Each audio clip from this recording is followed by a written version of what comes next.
અલ્યા ભાઈ રાજુભાઈ કરપડા તમને ક્યાંય પણ દેખાય ને તો ભાઈ મને કહેજો, કારણ કે રાજુભાઈ કરપડા અત્યારે ખોવાઈ ગયા છે.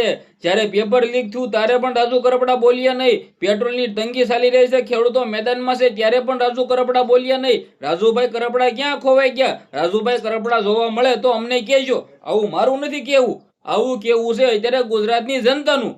કારણ કે રાજુભાઈ કરપડા હાલ ક્યાંક ને ક્યાંક જોવા મળતા નથી.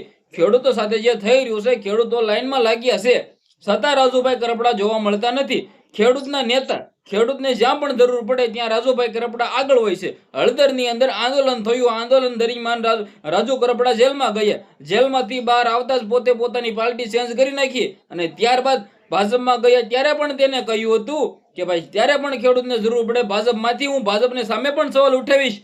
પરંતુ રાજુભાઈ કરપડા તો અત્યારે ખોવાઈ ગયા છે. રાજુભાઈ કરપડાના મોઢા ઉપર તો તાળું લાગી ગયું છે. આવું અત્યારે જનતા પૂછી રહી છે કે રાજુભાઈ કરપડાના મોઢા પર શું ફેકુલ લાગી ગઈ છે? હાલ તમે બધા લોકોએ ઘણા બધા વિડીયો જોયા છે, જેમની અંદર ઘણા બધા લોકો તેને ખુલ્લેઆમ કહી રહ્યા છે. પરંતુ રાજુભાઈ કરપડા એક સારા એવા નેતા છે ભાઈ. હાલ તે પર્સનલી કોઈ કામની અંદર હશે, પરંતુ ખબર નહીં. પરંતુ રાજુ કરપડા ખેડૂત માટે આજે પણ મરવા તૈયાર છે. કારણ કે ખેડૂતનો જ્યાં પણ સવાલ આવતો હોય છે ત્યાં રાજુ કરપડા બોલતા હોય છે. આ પાર્ટીની અંદર જ્યારે પણ રાજુ કરપડાની જરૂર પડતી હતી ખેડૂતોને, ત્યારે ખેડૂતો સાથે રાજુભાઈ કરપડા બોલતા હતા, ભાષણ કરતા હતા, ખુલ્લેઆમ સોતરા કાઢતા હતા. પરંતુ હાલ તે ભાજપમાં ગયા છે ત્યારે ક્યાંક ને ક્યાંક તે બોલી નથી રહ્યા. લોકો જનતા તેના ઉપર ગુસ્સે છે. પરંતુ રાજુ કરપડા આવનારા ટાઈમની અંદર મેદાનમાં આવશે. શું ડીઝલના ડબલા સાથે ખુલ્લેઆમ વિરોધ કરવા મેદાનમાં આવશે? કારણ કે પોતે ભાજપની પાર્ટીમાં છે તો વિરોધ કરે પણ કોનો?